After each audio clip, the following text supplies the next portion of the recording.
more. And then another had a so serious an injury, he literally couldn't do anything for himself. He was completely just from his neck down, just paralyzed basically. Yeah, like a quadriplegic. Yeah, yeah. And all the money he had saved and all these years and years of being so diligent, and what's not funny but funny about the whole thing is that his ex-wife was the one that ended up taking care of him, and he had to trust her to, and his kids took all the money and did whatever with it. It's a pretty sad story in hindsight, but you just don't know. Yeah, well, there are no guarantees. Life goes. The older you get, the faster life goes. I mean, it's still going, but in terms of a percent, each day when you're older goes by faster than when you were younger. So it goes by faster and faster, and we're not guaranteed to live for any amount of time. So it's I do a lot of work with clients, just kind of helping them balance their current life with what they want in the future, and make sure that they're enjoying, not just sacrificing everything and hoping that in 25 years they'll be able to retire, but balancing it out so they actually can live life now and later, and balance it out. And that's a challenge, And there's the other thing is you have to think about your expenses that you have. I mean, you've got your house paid off and stuff like that. How much debt you got to work out that ratio. Yeah. No, it all enters in, and I just know that my almost 17 years of doing this, that I've seen people on all over the spectrum, but it's more often people that seem to regret that they sacrificed everything during their working years in hope of a retirement, even though they were healthy in retirement, doing good. They're like, man, I wish I would have taken advantage of and just had more fun while I was working, and balance it out a little bit better, that type of thing. So it's a balancing act. Nobody can predict the future. Yeah. So that's why I say take lots of photos, because it might, you never know. Yeah, yeah. So I guess Dennis must have. Did you text Dennis, Joe, and give him the NASCAR update, because it's finished? I was doing that as we were speaking. Okay. Yeah. Dennis waits up for the NASCAR update, and Dennis Kozlowski won, right? Yeah. I don't even know what I have to admit, I don't have a clue who won it. It was long. I mean, I was kind of watching it in and out over the afternoon. I mean, it just now finished like 25 minutes ago. I was like, man, it takes forever. Did Kozlowski win? What's that? Who won? Dennis Kozlowski, yeah. Yep. Won at the not so well attended Folds of Honor won at Atlanta Motors. The stands weren't full. So that's not good for Atlanta. Yeah. Was it you said Dennis Kozlowski? Or Kozlowski, not Dennis. Brad Kozlowski. I meant Dennis. I was getting Dennis and Brad mixed up, yeah. Oh, okay. Brad Kozlowski. But the stands weren't, at least in the last 50 laps, they were about a third empty, which is kind of not good. Yeah. Although the speedway here it's pretty far south of town, and it's just a pain to get back and forth. I mean, traffic is always bad anyway on 75 south of town, and when you got race weekend, it's even worse. But yeah, at least the weather was good. I mean, we had sunny and a little breezy today, but we had rain all week, so everybody was all worried about it. But that's what we had, and now it was close to 70 today.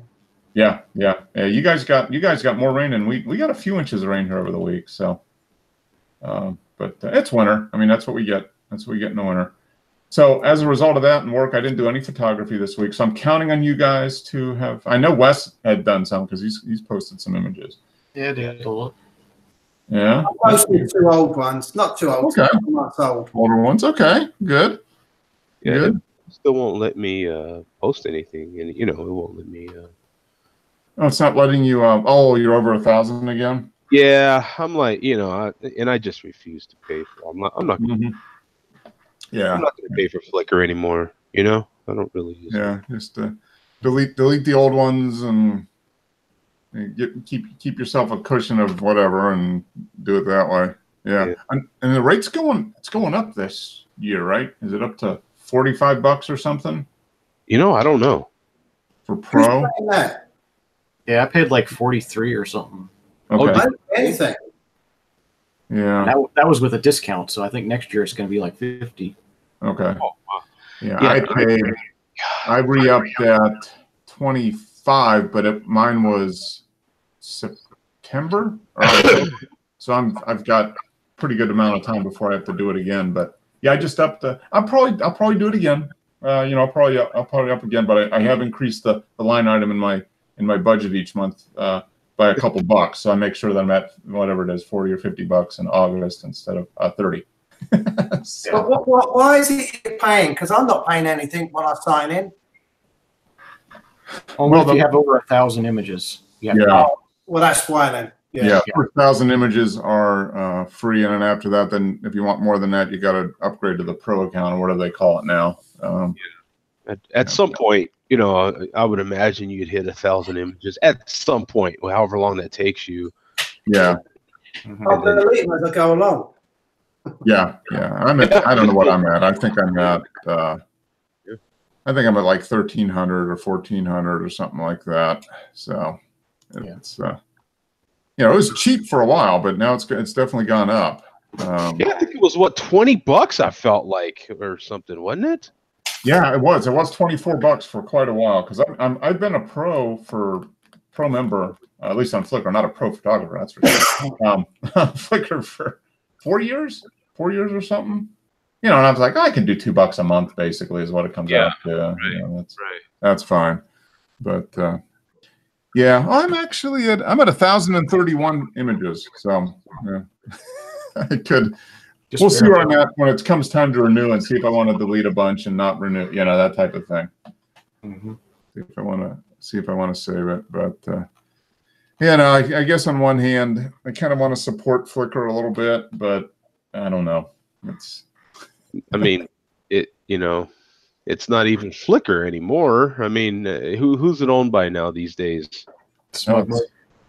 Yeah, SmugMug bought it, right? Yeah. They were Yahoo, and then SmugMug bought it, 2 months ago, 2 or 3 months ago? Yeah, that's true. I forgot about that. But, then SmugMug raised their rates very controversially. What was that, 2-3 years ago? And they doubled them. I remember there's a huge backlash on that. That was that kind of stopped me with SmugMug. I changed to Zenfolio. Yeah, okay. That was it was Zenfolio or SmugMug, really, wasn't it? Yeah, those are the two big ones. Yeah, and I did Zenfolio for a year or two, and I remember at the time it was news that they were going to increase the rumor was that they were going to increase the rates on SmugMug, so I just went with Zenfolio, and but I did that for about a year, and I was like, I think I'll just stick with Flickr. That way I can just save photos, and I wasn't real big into I made a few sales here and there, but it wasn't worth it. I'm like, it's not worth the headache to a certain extent. They made a big pitch that well, at least Flickr did, that they were going to, I think, a terabyte of free space. For your images for free. I mean, that was their big thing, and now they're like, "Oh yeah, by the way, it's $1,000." I mean, 1,000 images. And 1,000 images, and it's not, and you don't get to upload them in TIFF or anything like that. It's a high quality JPEG, I think, right? Oh, really? Is that? I didn't notice that. I think it's a high quality JPEG. It's a format. I mean, for a lot of people, that's better than they do. But for photographers that are interested in image quality, that's not the best way to do it. Yeah, So Flickr, especially because Flickr was the place.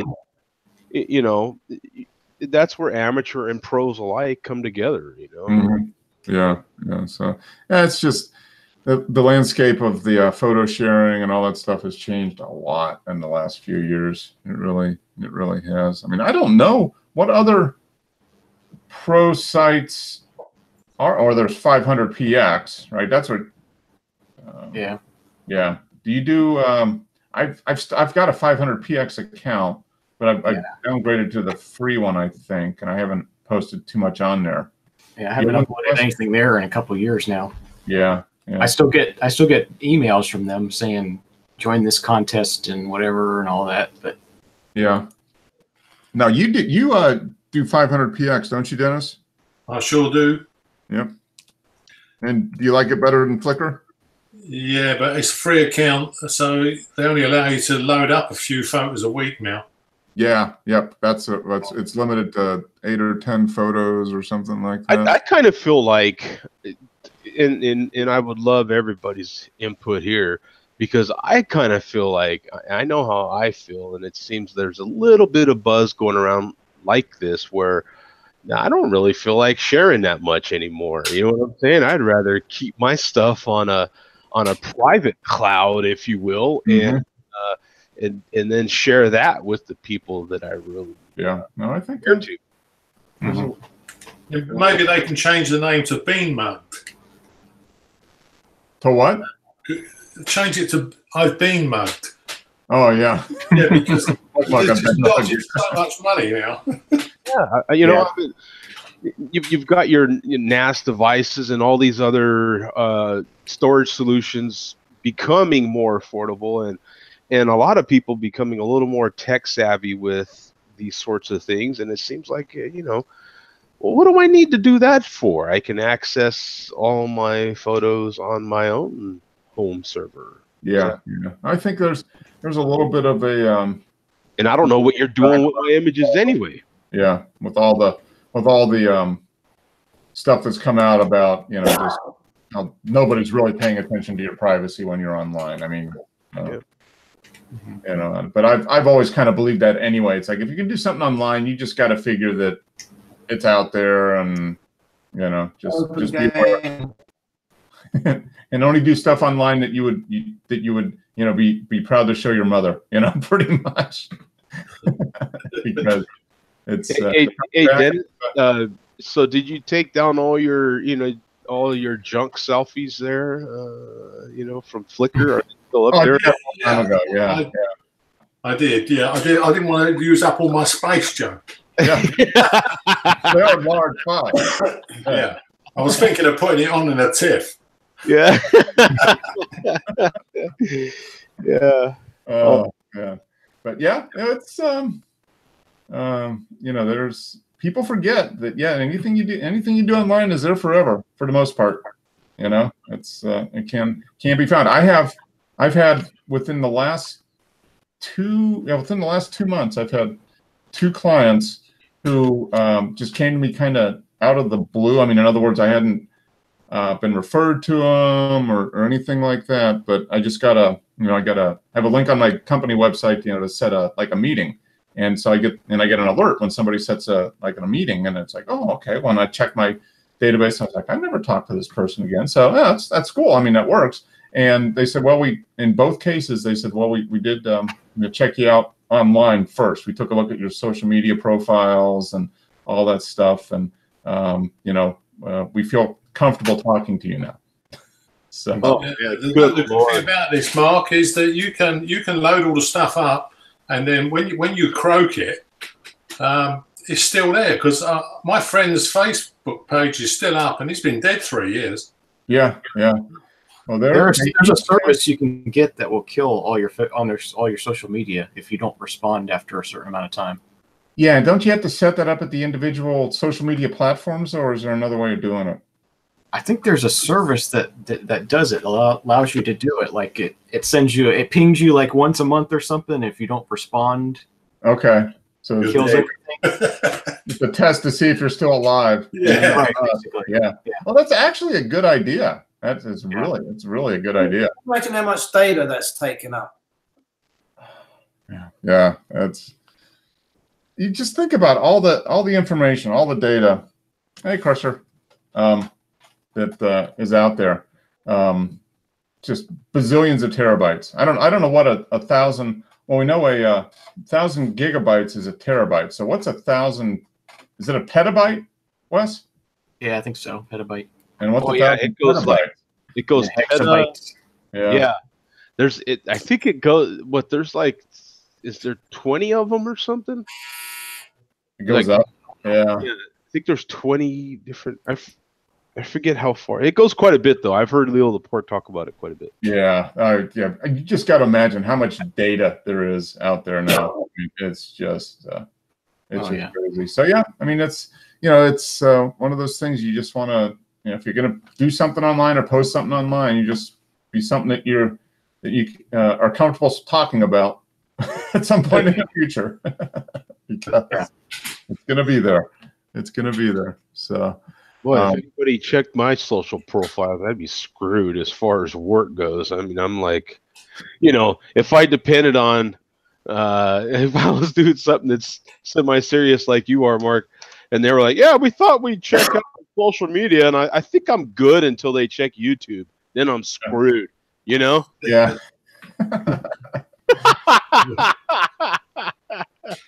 Yeah, I think I'm okay until they check YouTube. Then it's like, oh my God. Yeah, but I mean, but you comparatively, Joe. Yeah. If you do it, YouTube is very, very, very mild. I mean, I know you do a really good job of trying to keep things, kind of veer off the road a little bit, but not so far into the weeds, Kind of keep it, mostly, you set the guardrails a little wider, but they're still guardrails. Yeah.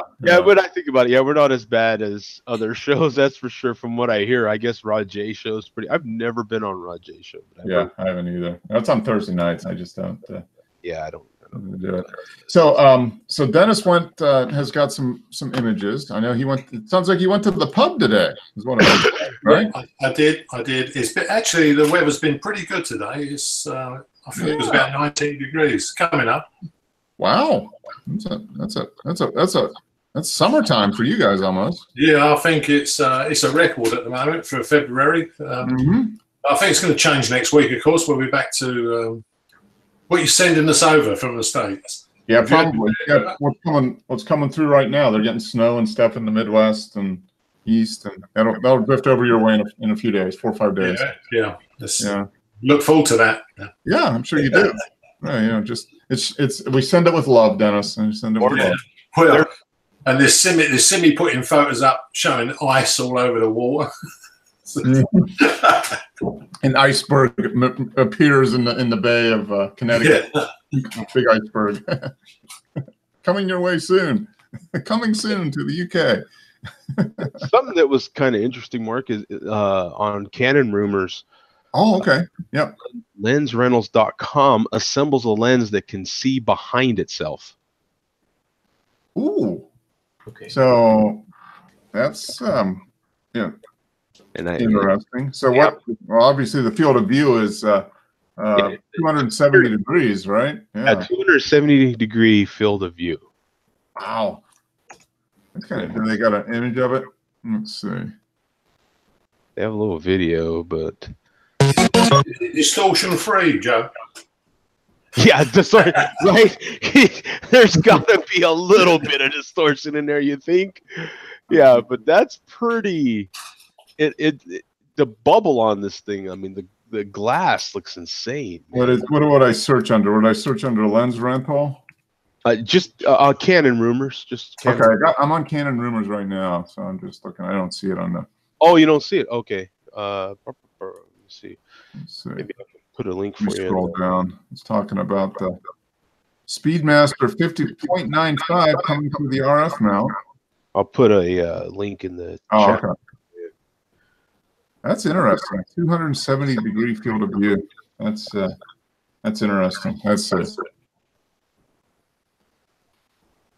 So how much is it? That's what I want to know. I don't think they have a price. You have to ask. You can't afford it. Afford it. They said it's likely in the 5-digit territory. So okay. Yeah, 10, 12,000 bucks. So there it is. So this is a video, I guess, showing the widest fisheye lens ever. Yeah. So How can you buy one of those? Look how big that is. That's what I'm saying. Look at that thing.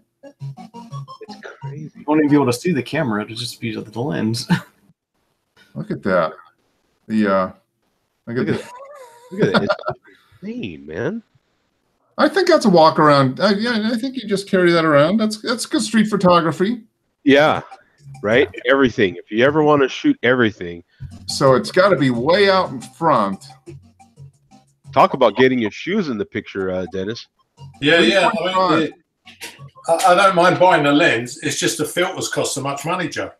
Yeah, the filters for that would. Yeah. Good God. 4.9 millimeter. f3.5, so it's a fairly fast lens. Wow, the lens can see behind itself. Okay, let's see what it looks like. Let's get to the good stuff here. He's still assembling it. Oh, that's crazy. Look at all that. Lots of pieces. I wonder how many elements are in that thing. It's just insane. Yeah, that's so 5 digits, huh? 5 numbers. Okay. 281 at 11 mil. Wow. I think it's just something to show that they can do it. They can do it, yeah. But yeah, they'll get it together and then somebody will rent it, you know. And then I think that Canon was either announced or was going to announce a lens that is an f.9. Oh, okay. Yeah, I saw something on there about like a 0.95. Yeah, something like that. Which would be, Speedmaster 50 millimeter 0.95 coming for RF mount. That's not Canon though. Wonder how much that would. So was it a 50 millimeter or was it a 50? Yeah, it was a 50.9. Yeah, that's plenty fast right there, man. A lot of companies are doing it now. That seems to be the new benchmark. You got to get a 50 millimeter or something under, f.95 or something like that. It's got to be under f1, huh? Yeah. Yeah. Well, they got no mirror now, so they can get closer to the sensor, aren't they? That's true. Yeah. Yeah, that is true. Yeah. And getting to your conversation last week, they had the Canon EOS 1D Mark 1D10, right? Mark III field testing has begun, and one of the questions that Canon Rumors was asking, will this be the last of the 1Ds? Like, is that going to be the last 1D? It's gotta be, because they don't rev that thing for 6-7 years. So. Mm-hmm. Yeah, the last 1D was like 2014 or something, maybe. Yeah. Even before that. Yeah. Yeah, that probably will be the last one. Yeah. And they said probably, and made sense what they said, because they say right here, don't expect an announcement until late 2019 at the earliest, because the 2020 Olympics is in Japan. Oh, yeah. So that's their backyard. So don't expect too much from Canon or Nikon. Yeah.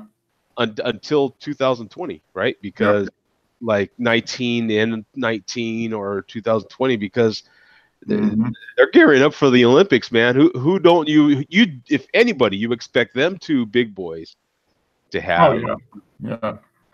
No, it's going to be it's in Tokyo, I think, isn't it? Again. So yeah. Well, all these other companies are coming out with all their crazy mirrorless stuff. You're probably not going to hear too much from these cats until 2020, I would think. Yeah. It would make the most sense. Yeah. Has any of you guys bought a Z6 yet? No. It's supposed to have a really thin filter stack in it, which is half the size of the Sony, which could solve the problems of the blurred out edges. But that's what? Is that the $3,000?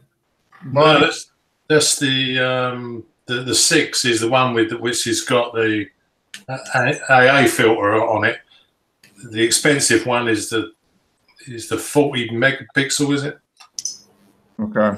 Yeah, and that's got no AA filter, so that'd be sharper, wouldn't it? Yeah, so I don't know. I think it's on my list, like I've said. I mean, if I upgrade do anything with the digital camera, it'll be in the next year or two, and it'll probably be a full frame mirrorless, but it's not going to be one of the first generation ones. I think it's. I'm going to wait till version 2 or version 3 comes out. Yeah, but once version 2 or 3 comes out, the version 1 will be so cheap, Mark. Yeah, that's true. Well, if I wait till version 3, version 2 will be cheap too. Yeah, the Sony A7 Mark II is below 1,000 now here, so it'll be even cheaper where you are. Is that just the body, or does the kit lens come with it? Oh no, that's just the body. Yeah, kit lens ain't worth having anyway. Yeah, the lenses where they get you, because Sony lenses are expensive. Yeah, that's why I like using the third-party lenses, but some of them don't work. My Zeiss won't work at all on the Sony. Yeah, it's just real blurred out edges.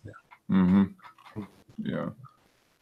Well, yeah. Okay, so the Z6 20. Okay, so the Z6 is a 24 megapixel one. FX format, 12 frames per second. Okay, yeah, interesting. So that's the lower priced one. Yeah, because the Mark III is they solved the battery problem on the Mark III. You can take something like 600, 700 shots. Okay. On one charge. Yeah. No, it was only getting a couple hundred, right? If that, right? Oh yeah. I carry 3 batteries with me now. I'd say within an hour you've done a battery completely in. Wow, that's not good. Yeah.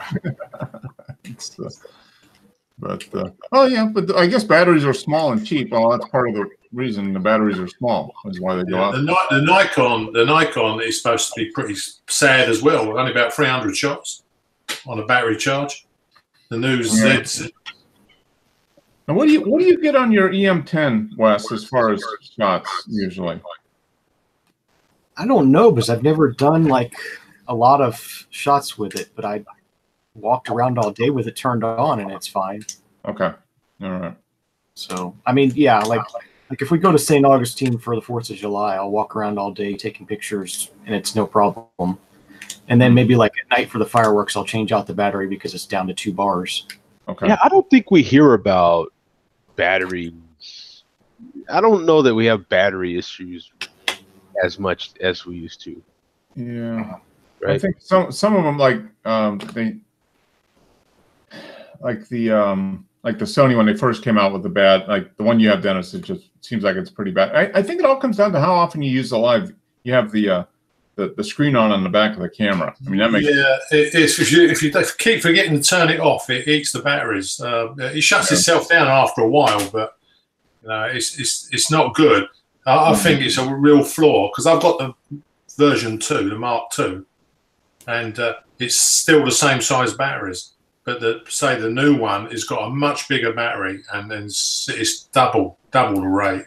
Yeah, no, that makes sense. Yeah, that's smart for them to do that. Yeah, they tried to. Sounds when they came out, they tried to keep it as small as possible, and well, you're gonna have a small battery with low capacity. It's just Yeah, I just mirrorless cameras require that being on a lot. I mean, that's you are going to use the screen quite a bit more.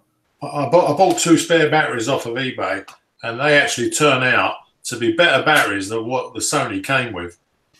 They last a lot longer, and instead of being like $50, they're only like 10 each. Yeah. Much less expensive and they're much better. Lithium batteries. Yeah. And they're guaranteed, Mark, that you charge them up, and they keep 90% of their charge after 12 months. Yeah. Well, that'd be a good test because I've got a couple batteries for my EM10 that were charged like a year ago, and I haven't used them, so I'll have to check that out. That's the last time I used that camera. But yeah, I mean they're getting smarter about battery life. I mean, to a certain extent, all this stuff on the cameras, it requires juice, and you got to have a big enough battery to do it. So I think they're figuring that out. People don't want to be switching out batteries every 2 hours if they're shooting. That's one of the things about the DSLRs is generally you get a lot of battery life out of a DSLR.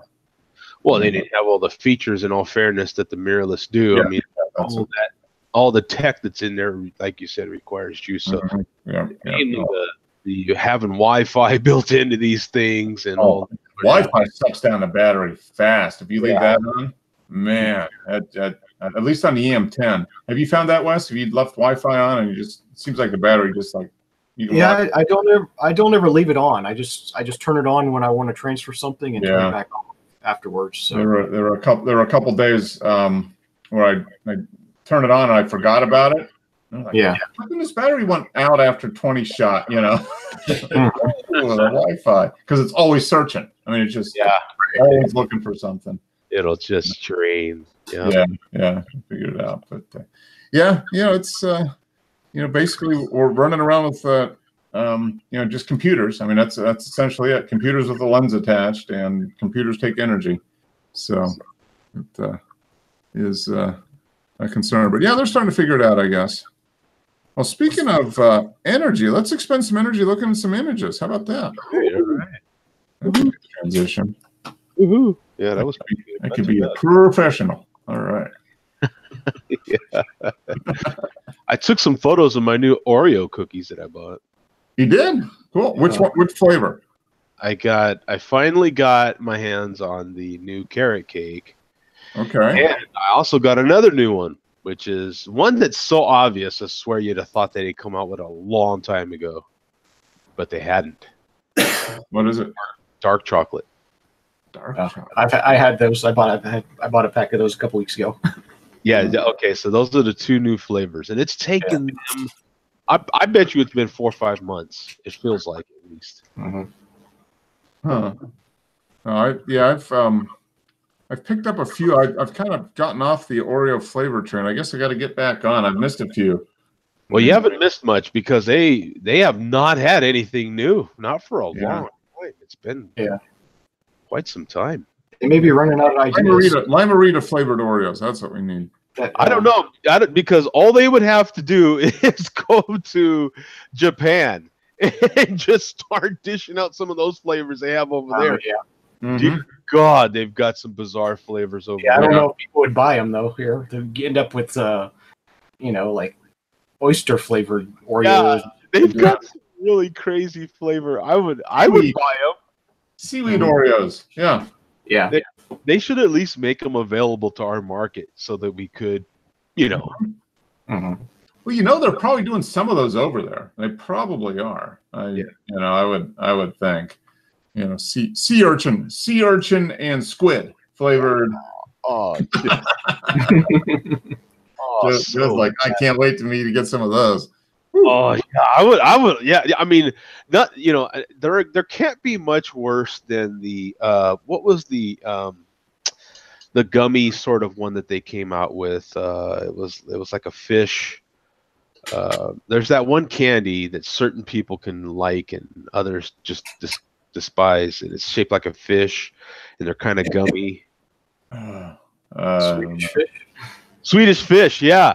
They came out with the Swedish fish flavor, and that was about the weirdest one. There was some people, and what was funny was there was literally a couple guys at work that loved Swedish fish, and they loved the cookies. Mm-hmm. Other than that, the rest of us were like, because they taste just like Swedish fish. I don't think everybody can eat them. Yeah, that's and it's maybe for some people you might like the flavor if it's like actually fish, but when you get the flavor in what you associate with a dessert, it just confuses your brain, I think, too. Yeah. It doesn't sound appetizing. No. I think I'll stay away from them. Yeah.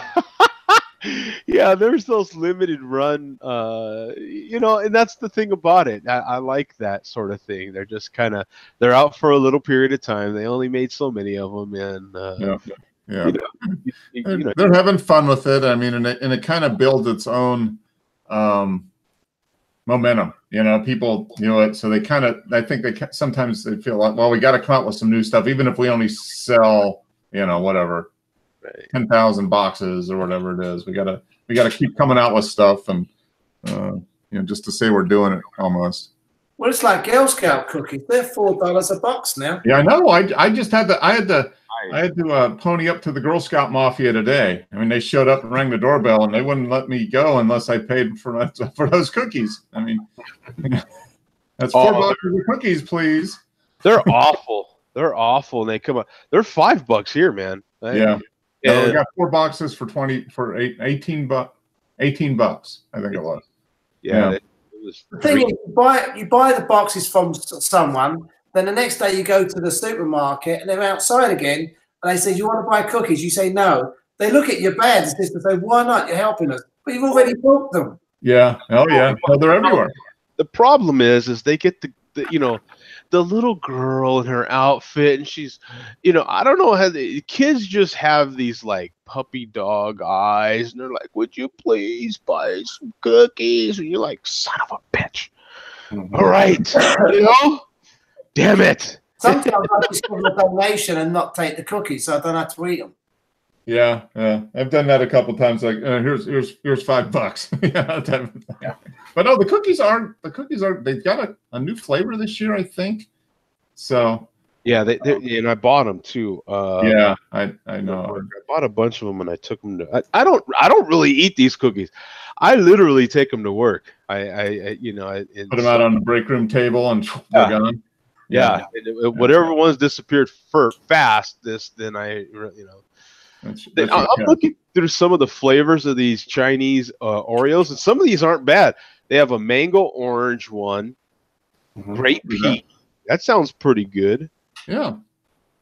They have some of the stuff they've actually brought here. They have like soy sauce flavor. Yeah, they do have some stuff like that, dude. For real. Yeah. I think the Samoas are the best. Samoas are pretty good. Yeah, the Samoas are good. Those are good Girl Scout cookies. I would eat those. The shortbread. I like a box of those. I like the shortbread, the butter. Yeah. It looks like you get less in the box each year, though. Oh, please, definitely, especially the Thin Mint. The Thin Mint box has gotten smaller by a long shot, and then the little roll of cookies you get in there is like it's like this big. Have any of you guys tried the knockoffs from Aldi's? No. Are they good? No, they're about the same, I would say. Yeah. Okay. All right. I've seen them in the last week or two as I've been in there, but they're like $2 a box or $2.50 a box or something like that. Yeah. Now, do you get Girl Scout cookies there, Dennis? No. Do they have Girl Scouts over there? Yeah, we got Girl Scouts and that, but they stopped all that years ago. They used to do a thing called Bob a Job. I remember that. I used to do that. Yes, you go around knocking on people's doors, do a job for them, and they used to give you a bob, which was like a shilling. Old English money. But they take advantage of you as well. Yeah, of course they do. I don't know if that would fly over here, man. Just having little girls bob a job over here. That doesn't work. That doesn't work. Yeah. You can see bad terminology here. Oh my God! I'm like, it just hit me. Oh wow! That's horrifying, man. I'm like, no, that's I think they should stick with cookies. I think cookies. Hey, Dennis, do they still do it over there? No, they don't do it anymore, Jimmy. You done it and I did it when we were kids, but of course it's too dangerous to go around people's doors now. Yeah. You knock on the door now. You ain't gonna send your children out and knock on strangers' doors. No, especially not bobbing a jobbing. You know what I'm saying? You're gonna have some guy with some crazy big hat and an old Cadillac and a long fur, rainbow. Huggy Bear. Saying called Huggy Bear, and saying baby a lot. You know what I'm saying? Yeah, it's just not good. Yeah. How much money you're bringing in, baby? You know what I'm saying? and all of that is literally above board, right? Because you're gonna have somebody out there going, "Where's my money? Get my money. This is all the money you got me. Go bob some more knobs or dobs." Or now, speaking of bobbing a job, last thing we looked at last week. Would you refuse to bob a job with this thing? Yeah. This. I love that name. I swear to God, I love it. Yeah, I mean, he's obviously a well-known soldier on the Tower of London. I mean, who could refuse those eyes? I mean, yeah, because he's wearing his medals as well. Yeah. He'd be another charity mugger. Yeah. That's the eyes they make, right? Yeah. And AJ and Crusher make those eyes too, don't they? Yes. Speaking of, Crusher is sitting right in front of the screen, so I can't really see what's going on too much. He's sitting right in front, watching the mouse go around over to the screen. So, but yeah, I think this is a new one from Simi. Yeah. And okay, 1,800 views, 25th of a second. Must be getting busy. Doesn't have time to sit around and drink a cup of coffee while the photo happens. And this was taken February 18th, so just last week. Don't this have a look like one of those like Vikings TV series or something? It does, yeah. It's got that.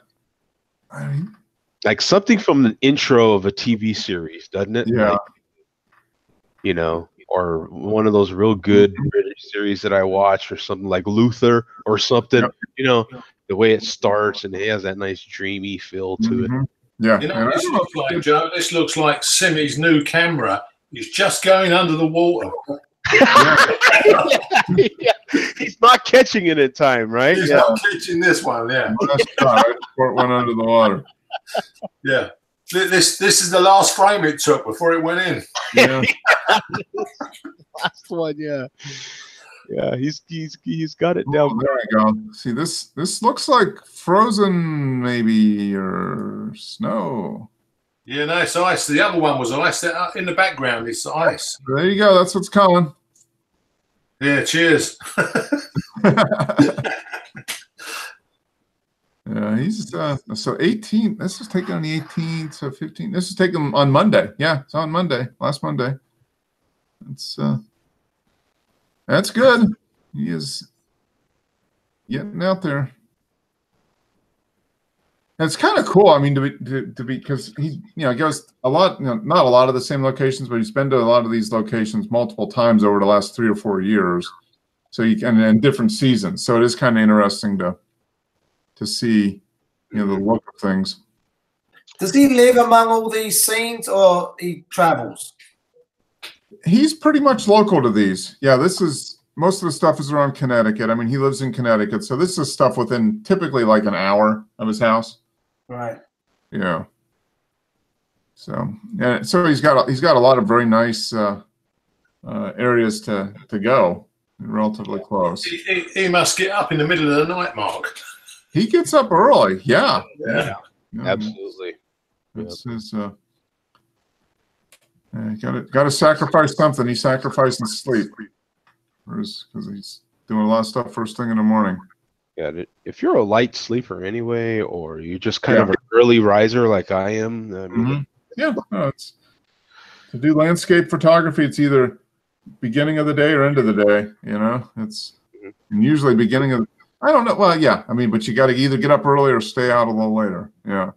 It's like we talked about before he even started doing this sort of stuff. Was hey, I used to get up to get the sunrise photos because they're easier to get once you did get there, as opposed to sunsets. Everybody and your mama is there, Yeah. Yep. Tough. So yeah, people generally don't get up early. Right. Generally, right? Yeah. Yeah. So it's like here, if you want to get something done here, in a city or whatever, if you just get out before noon, a lot of times on the weekend, you get a lot of stuff taken care of. Yeah, even on the weekend. If you lived up there, Mark, you'd be out there with your large format. I would be. I would be. Definitely. It's definitely large format territory. Oh, it is. Yeah. I'm surprised Simi hasn't bought one yet. Yeah. Yeah. It's, Or just a really good- I think he would do good with one, but yeah, there's a whole other world of Yeah. developing and scanning and all that. Yeah. Okay, so here we got church. Yeah, I was walking through the churchyard this morning. Sure. On the way to the pub? Yeah. As you do. That's how sunny it was today. Wow, yeah, that's bright. So he took a picture because he doesn't get many sunny days. Yeah, just to prove that it was actually sunny. Yeah, well, I put plenty up with grey skies, but actually today was really nice. Yeah. Mm-hmm. No, it looks. So, And this is an old headstone. Look at the moss growing on that must be north that direction, right? No, it's probably east. East, okay. North and east, yeah. Yeah. This is so how old are the grave sites in here? How far back do they go? A long time. That's a Norman church. Okay. Wow. So that's 1,000 years old, basically. The graveyard's still used, you know, so yeah. Is there a time when they stop burying people and they can dig them up and shove them somewhere else? Yeah. When they built my college in London at Paddington Green, I remember them digging up digging up all the graves, you know, to put a road through. 100 years after the last person was entered. Yeah, I think it is something like 90 years, something like that. Because when we was in Rutherford, the rumours were flying about they were digging the coffins up and there were scratch marks in the lids. People have been buried alive, you know. oh. Okay, so that's the law, the rule or whatever, that you can basically relocate a graveyard if it's been at least 90 years or whatever since somebody has last person was buried. Yeah. They've been doing a lot of body shifting because they're building a new railway link through central London. Oh, okay. Loads of people have been reinterred, but of course they're opening up sealed coffins and that. You don't know what they died of. You know, it could have been the plague. You know what? I think that's actually a thing, though, isn't it? Like with cemetery, I think that's kind of the same way as here. I think a lot of your cemeteries here, if I remember right, I want to say it is something like that. It probably is, yeah. Which makes sense, yeah. I'm trying to recall because the first I don't know, the first few years of when I was in my other life there. That's what she did, was the funeral business. Oh, okay. All right. He was a bomber, so we dealt a lot with death. Yeah. More death than your average person, I suppose. Yeah. I think you should be cremated, then you don't have to worry about being disturbed. Yeah, that's where I'm going. That's like yeah. Anyway, the funeral business no good, is it, Joe? Because it's got no future. Crying out. Yeah. On the other hand, though, people are always going to die. So I mean, people are. You have a steady stream of customers. Yeah, they're dying. Can't afford to die in this country. The taxes are enormous. Yeah, they're dying to give Okay, so this is the church itself, and you got some. Looks like some stuff kind of popping out on the trees. You're getting some greenery coming out. Yeah, I think if the weather stays like this, it'll be green soon. Yeah, there's a lot of. Boy, this could have easily been a really scary photo, man. Yeah, you can convert this to black and white. Yeah, do some drama to it. Super contrasty and really, oh my God, this could freak some kids out, man. Yeah, I'm sure Simi would be able to stick some very see-through people wandering down there. Yeah, this photo is pretty cool. Yeah, it would be that'd be a neat one to see what a black and white treatment was, and kind of the gothic, and yeah, that's a neat one. Okay, yeah, look at that blue sky. Wow. Yeah, and this was taken straight into the sun. That's how contrasty it ended up. Uh-huh. Huh. Yeah, sunny day. And so on your way to the This was during the week. during the week, okay. It's only down the road here, the marina at the end. I really like this shot. This is nice. I was playing with the Leica 90mm on the Sony. 5,000th of a second. Yeah, it was wide open. So, did you do much post editing? Well, they're all raw files, so you got to sharpen them up a bit, otherwise they're going to come out awful. Yeah, look at that texture. This is really cool. I like this. All this stuff down here on the bottom of the boat. Yeah, plenty of barnacles. Mm-hmm. But that was wide open. I think I should have made it close it down a little bit because there's not much depth of field. Yeah, but it's sharp. Mm-hmm. It is very sharp. Oh, it's a neat one. I like the detail on the boat. Yeah, this is the pub today. Lobster smack. I'm assuming you had lobster, or No, actually, I put some pictures out. They had a load of mods in the car park with all their scooters. And okay, yep. A few pictures. Yep. Okay. Look at the detail on that. Yeah, this was I think it was quite closed down, about f4, I think it was. Mm-hmm. This is the Voigtland E mount, the 65mm f2. Okay. And it's sharp. It's very sharp lens. Yeah. Mm-hmm. This is taken at f2.8. Okay. That's a neat. That building's been there a little while. Yeah, it has been there a long, long time. Okay, there they are. They got their scooters. Yeah. Jimmy, remember this lot, won't you? The mods and rockers. Yeah, I'm just going to say, what was you, a mod or a rocker? Well, I only rode the scooter once, and I drove it into a bush after it had just rained, and that's the last time I got on it. Yeah. I went to four wheels after that. But my brother was a rocker, wasn't he? He had the motorbikes and his mates. So the mods had the scooters. The rockers had the they were like the Teddy Boys and the scooters, and they're all chromed up with lights all over them. And then the other mob were the Hells Angels, you know, like your rockers. Mm-hmm. During the holidays, they used to meet at the seaside. And that's it, Brighton. They used to be in the news. They used to get arrested. They used to fight each other, drive along and kick each other off their bikes. Oh, terrible. You wouldn't go to Brighton anyway because it's too rough. Yeah, Brighton was the meeting place. When the mods were in town, the rockers turned up. Is that because Brighton's the closest to London? Brighton, no, this is the closest seaside, Southend here. Right. It's only about 30 miles. Central London, yeah. There we go. Yeah, that's one of your Vespas. Uh-huh. Yeah, that was a really nice paint job on that.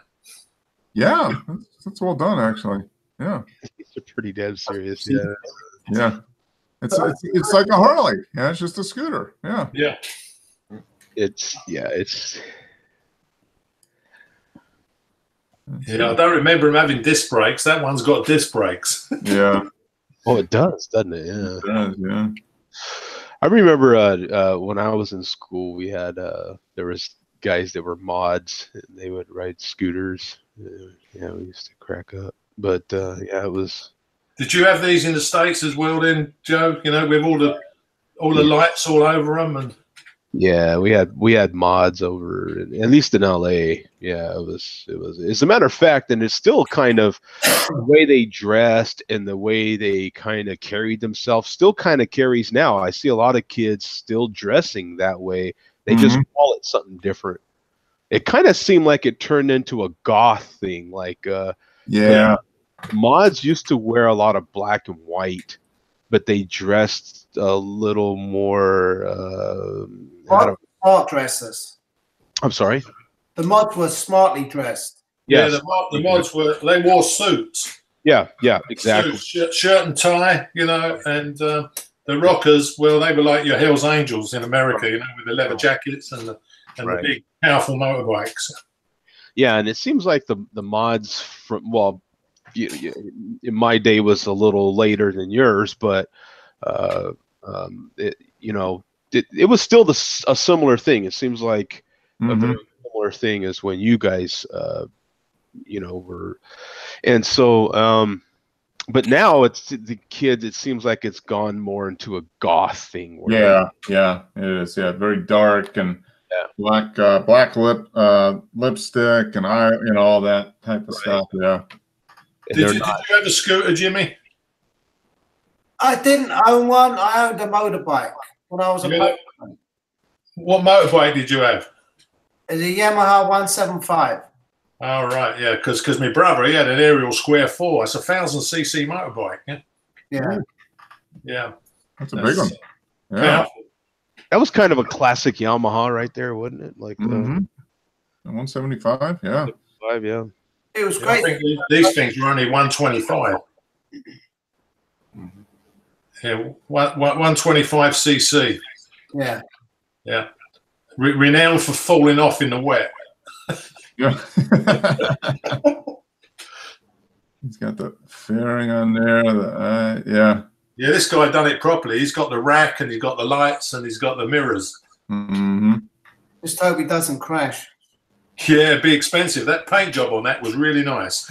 Yeah, no, it looks like it's a lot of money spent on the paint. Yeah. Yeah, I think the guy.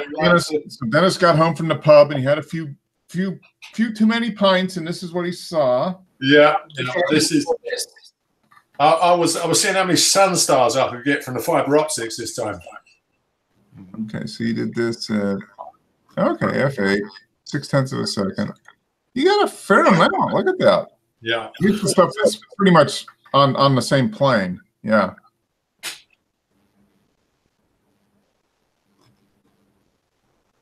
That's neat. Yeah, that lens produces some pretty good sun stars. Yeah. That's neat. Lots of aperture blades. Yeah. Yeah, it must have well. Yeah, I didn't invert this one. I've done one before and I inverted it. That done really well on 500px. It's the most likes I ever got. They like the abstract stuff, Yeah. That's that lens must have, looks like maybe 8 or 10 blades. Yeah, it is 10 blade. Yeah. Yeah. Wow, 10. Jeez. Yeah, that would do it. Yeah. There you go. You're out and about with the camera on the UF campus. Yeah, these are some more of the work photos I've been doing. I think you're ahead of us with the weather. Oh yeah, it was like 88 degrees here this week. Is it? Wow. Kick garbage. Where are you, Wes? North Florida, Gainesville. Yeah, that's a neat shot. It's an azalea already blooming, huh? You know what that is? Yeah, they've already been out a couple weeks now. Yeah, ours are going to be coming out probably in 2 weeks, 2 or 3 weeks. We're about a month behind you, seems like. Yeah, that's neat. And that's the is that the Student Union Tower? It's just like a bell tower. Okay. Doesn't really have anything in it. It's just a bell tower. Okay.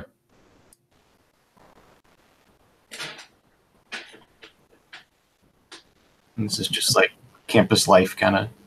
Yeah. Picture. Good stock photography, yeah. Yeah. Good for social media type posts and stuff. Yeah, that's pretty much what you're doing. It's going to be stuff for mostly social media. Is that what they're thinking? Yeah. Yeah, I like taking pictures like that, Wes, because you ain't got them coming to Walger, have you? Yeah. we can't really use them if you see their faces unless we have permission. So. Yeah, got to get a release for them. Yeah. Yeah. Oh, that's nice. There's the bell tower. Yeah. Yeah, you guys are going to be, all the trees will be leafed out in a week or two. Yeah, you can't really see that normally. So. Yeah. It feels like Dennis's photo. Yeah. It's 4,000 miles of what different. Yeah, it's a nice shot. Nice day for it too, out and about. Yeah. Oh, I really like this one, Wes. This is excellent. Yeah, this your 600 mil, Wes? Yeah. Yeah. Little blue heron in flight. Had a couple hours before our home inspection on Tuesday, so I went out and went to the wetlands beforehand. Yeah, that's great. That's a crop sensor, though, isn't it, Wes? Yeah. So that's about 1,000 mil, yeah. Just about. I don't think I could afford to buy one for a full frame camera. Yeah. That's very nice. The background is perfect for this. The the eyes and the beak, nice focus. Yeah, it's a nice. A lot of junk to get that. Yeah. Yeah. A lot of bad photos to get this. Yeah, you see the good one, and you don't think about the other 100 or whatever that. Yeah. You probably took 50 to get this one. Probably at least, yeah. Yeah, that's good work though. Did you do a blast when you were taking it? Did you do a blast? Yeah, I shoot continuous. Oh yeah, you have to. Yeah, How many can you take before the buffer fills up, Quincy? Oh, I think it's like 29 or 30. It doesn't go too long, so I try to do bursts of like 3 to 5. Does it start slowing down if you keep it on? Yeah, if you feel the buffer, it'll slow down to like 1 frame a second. Yeah. Yeah, and that's awful because you're just sitting there and you're going, "You got to be kidding me, man." Yeah. Oh, yeah, that's why. Kidding me. That's why I just do the bursts, and it never really fills up if I just shoot a few and then wait and shoot a few more and wait. Yeah. Yeah, that was definitely the biggest difference going from, or one of them, going from the 40D to my 7D Mark II was that exact scenario, because it just feels like I could go for a long time before it hits. Yeah, which is nice. Nice to have that. Not much chance of getting one of these with a large format, is there? No. Not unless it's like this one. This could be a stuffed bird that you stuck on a branch, and then you could get it like a large format. Yeah, that's the only way of doing it. Yeah. Yeah, love this photo. Yeah, this is great. Nice. Great. This is really nice. Could be a Christmas card. Yeah. Or a nice Easter card or something like that. Yeah. It's a nice photo. And how far away was you, Wes, when you took this? Maybe 20 feet. Oh, yes. Yeah, that's pretty good, isn't it? No. Yeah, these little guys will let you get close to them sometimes, man. Fairly close. They have their limit, man, but yeah. No, that's a nice shot. Yeah, nice. Yeah, it's lovely. Presenting right way. You got the color in the front and on the tail. Yeah. It's nice. And the sight and the moss and whatever on the cypress is kind of nice too. that's a nice gift, man. I mean, I'd be printing that photo and giving that out for gifts for people. Like, you know, if someone's birthday was coming up, I'm like, here, happy birthday. Here's a photo. Hang it on your wall. You know, honestly, man, I've done that plenty of times. I honestly have. Yeah. There you go. Green water snake. How close was you? Not too far away. He was like, I was on a boardwalk, and he was kind of down below the boardwalk. So it was, 12 feet, 15 feet, maybe. Yeah. Is this dangerous snake, Wes?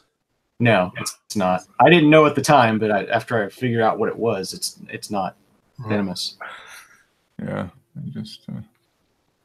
that's a nice shot. Nice. Not trying to find out the hard way, though. Huh.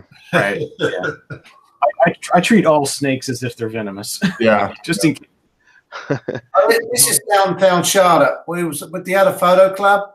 Yep.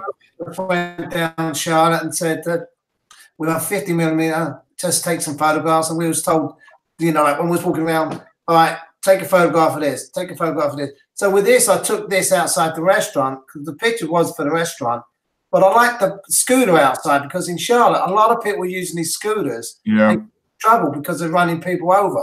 They go about 15 miles an hour. Are they electric? little bird scooters or whatever they are. Yeah. Yeah. Lime. This is Is it Lime. electric, Jimmy? I think it is electric. Yeah. Yeah, they're electric. They're a pain in the. People just leave them. I mean, they're all over the place in Atlanta. I mean, you go down and they're just like people leave them in the middle of the sidewalk, off to the side. And That's the same as here. They do the same thing. Yeah, they got electric bikes over here now, the kids and that, but they're limited to 12 mile an hour. yeah.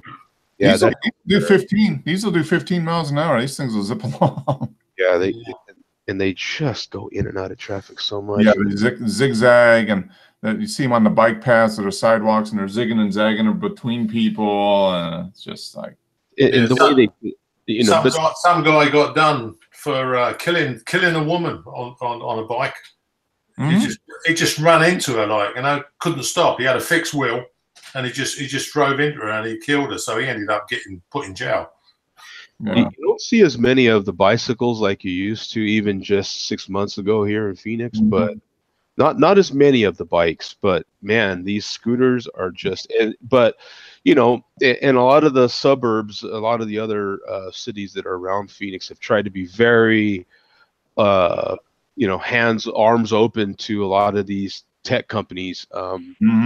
There's so many different driverless cars here and everything. It's crazy. But with these scooters, even like towns like Tempe and Chandler, who have been very pro driverless and very pro all these tech startups, are starting to say, you know what, this is nuts, you guys. It's like trash, man.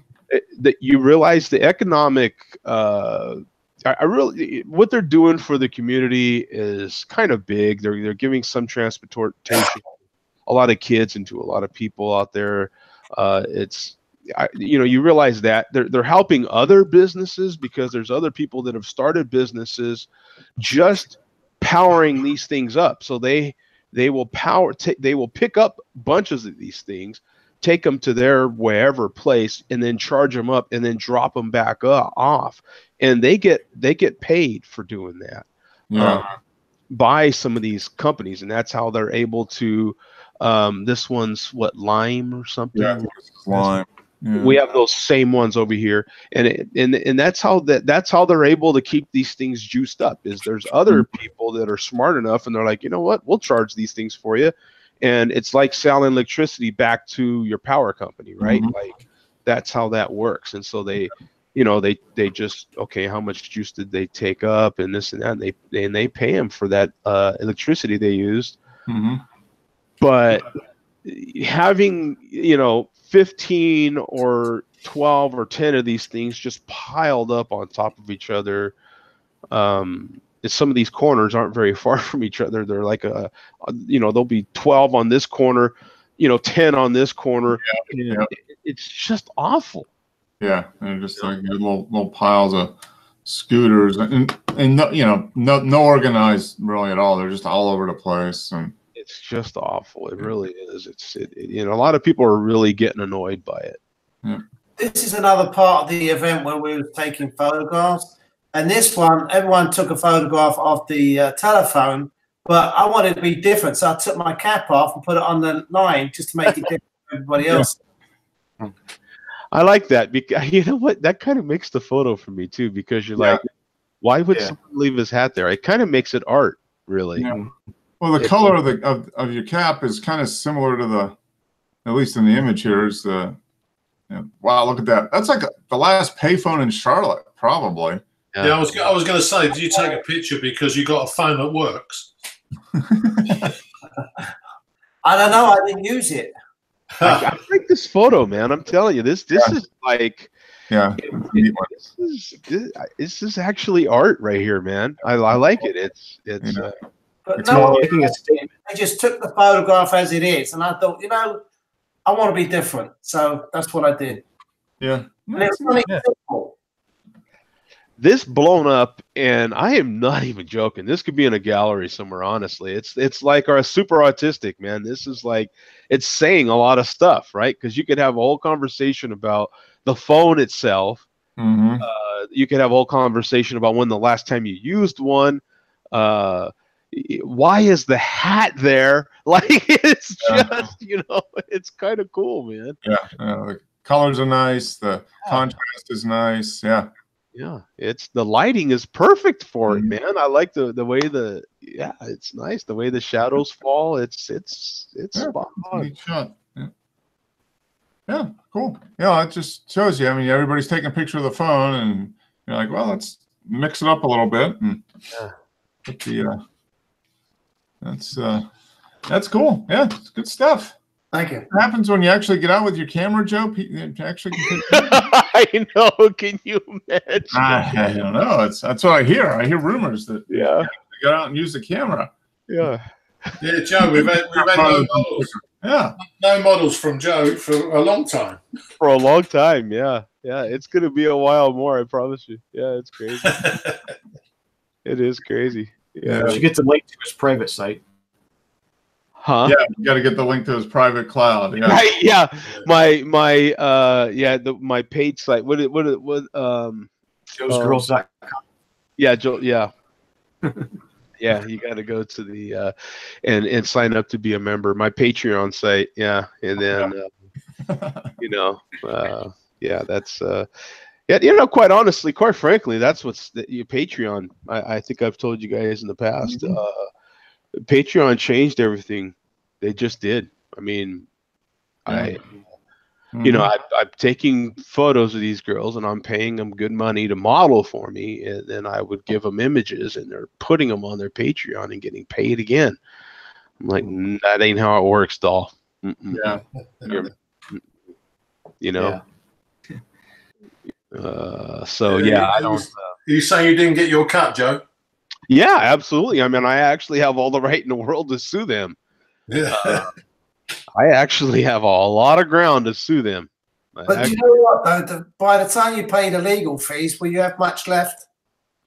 It wouldn't be about that. It would be about sending a large message, and I obviously don't feel like fighting the fight because I know what the fight is. I've taken people to court before.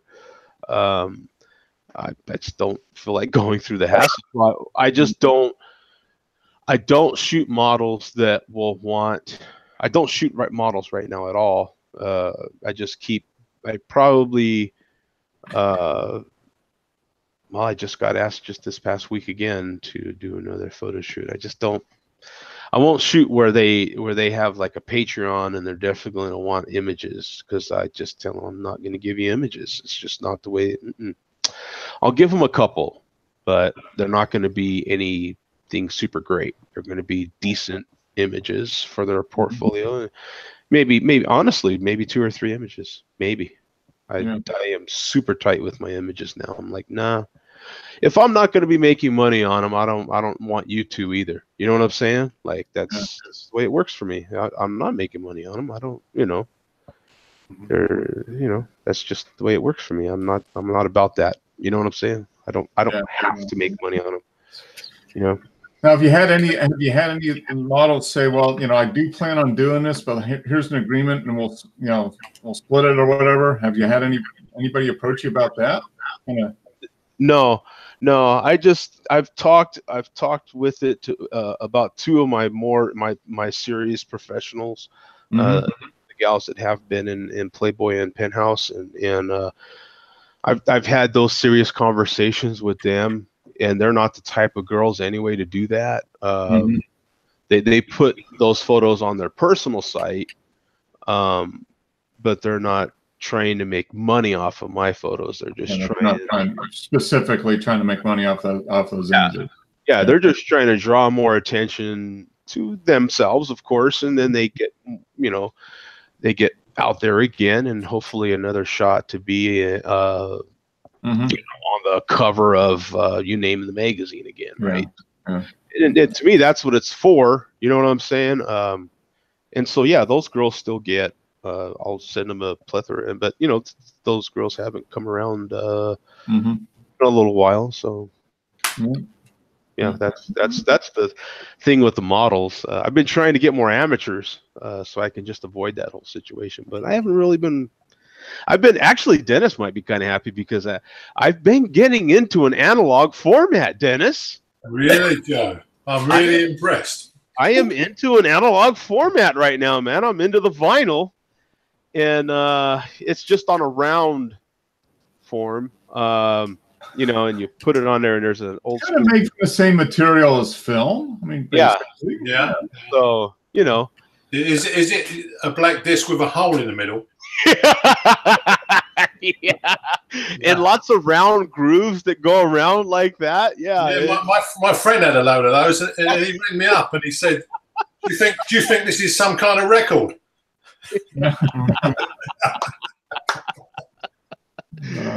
Yeah, I've been getting pretty into vinyl again, man. It's been a lot of fun. Well, when you get into analog photography, I read something interesting this week, Joe. Right, if you take a digital photograph, right, every photograph is exactly the same because all the pixels are all laid out in lines, the same lines on every photograph.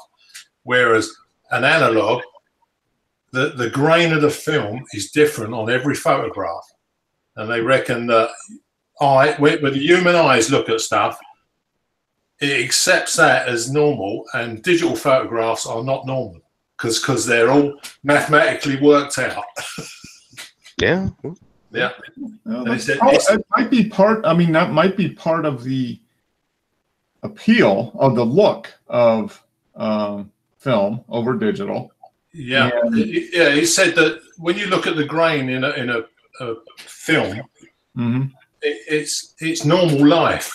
Your vision accepts that as being like normal. But when you look at a digital photograph, he said every single photo you take is going to be exactly the same because the pixels are not going to move.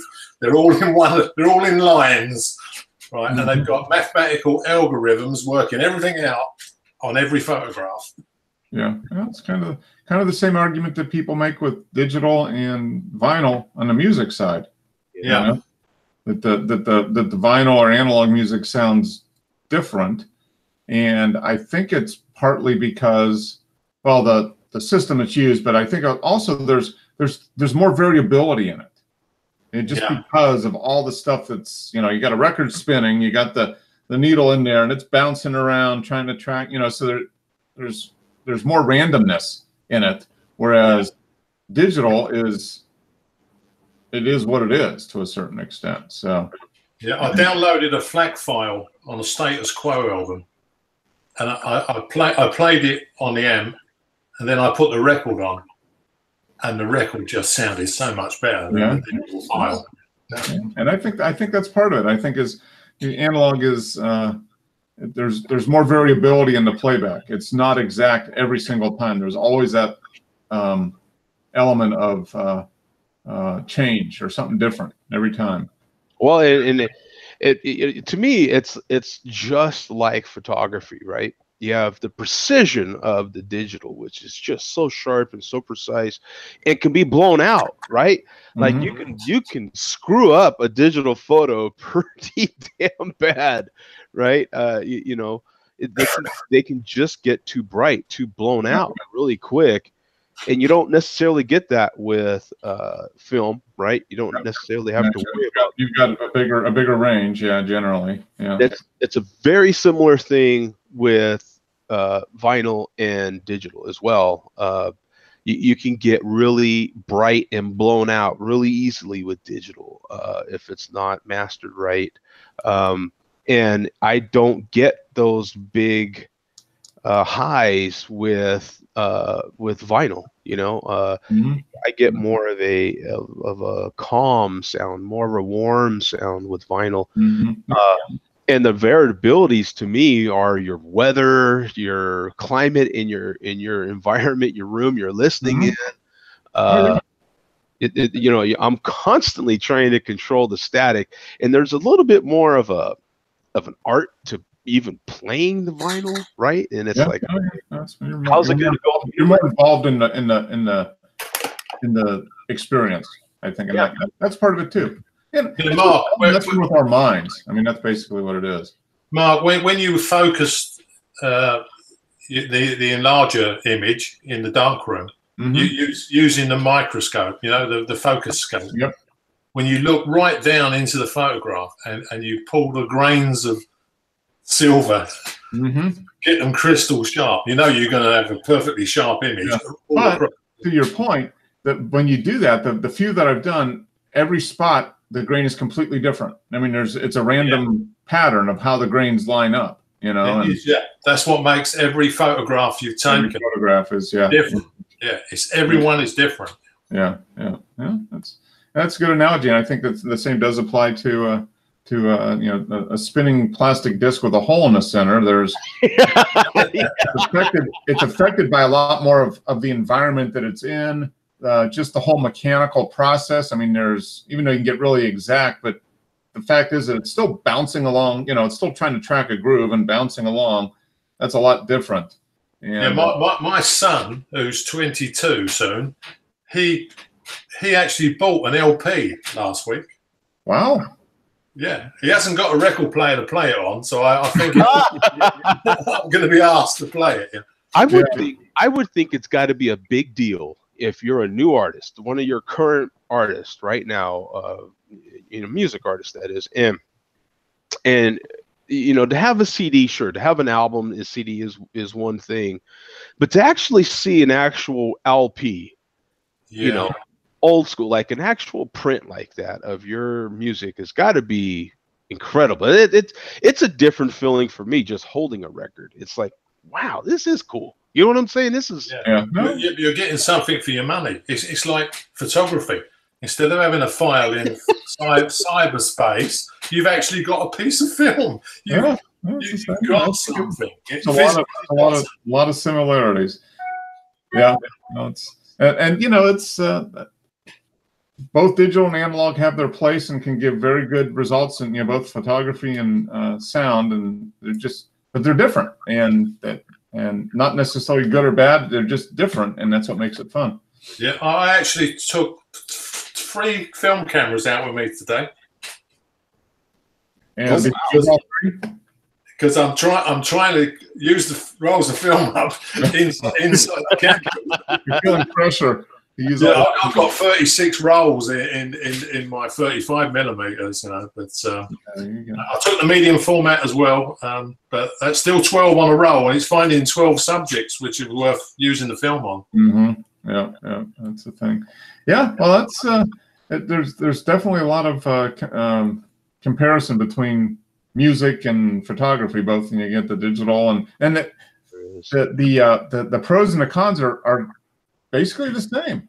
People love digital for whatever reason on both photography and music, and people love analog, and it's just kind of that same general description. It's more random, it's more touchy-feely, it's more physical, it's maybe a little warmer, so it's well, you're new to film. So what did you feel when you was in the darkroom for the first time and seeing the image? Cool. It was very that's you definitely connect. I found you just connect more with what you do as a photographer.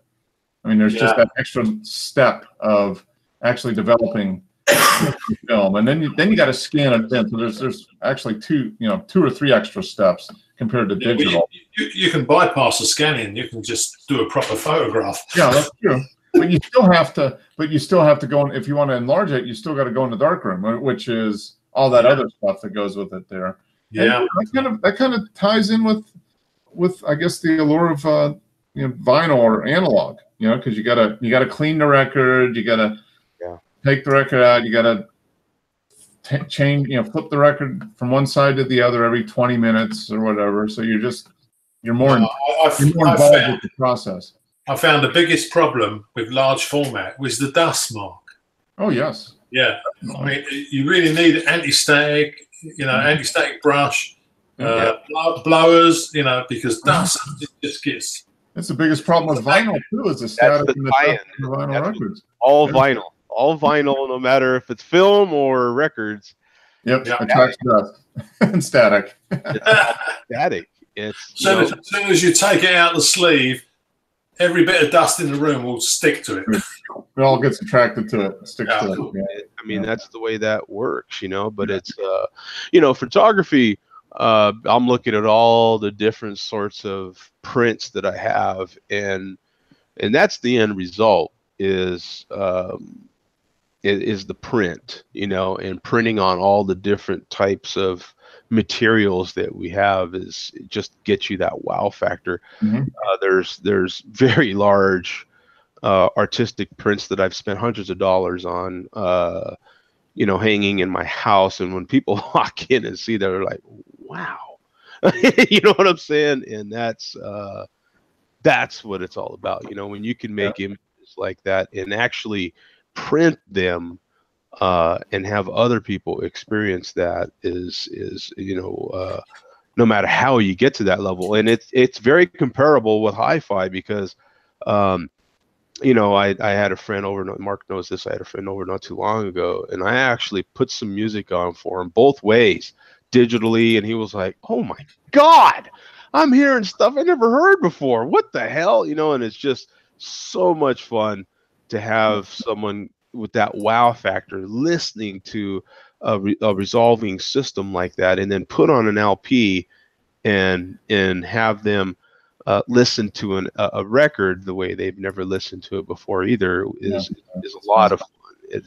And you have, you know, with all this other stuff with LPs, with the static issues and all the stuff that happens with the record, you still have those days where you turn on your hi-fi and it just sounds worse than it did just moments ago. Like, you know, you listened to it an hour or so ago, you turn it off and you go back, you turned it on, and what the hell happened here? I mean, so there is these, even with digital.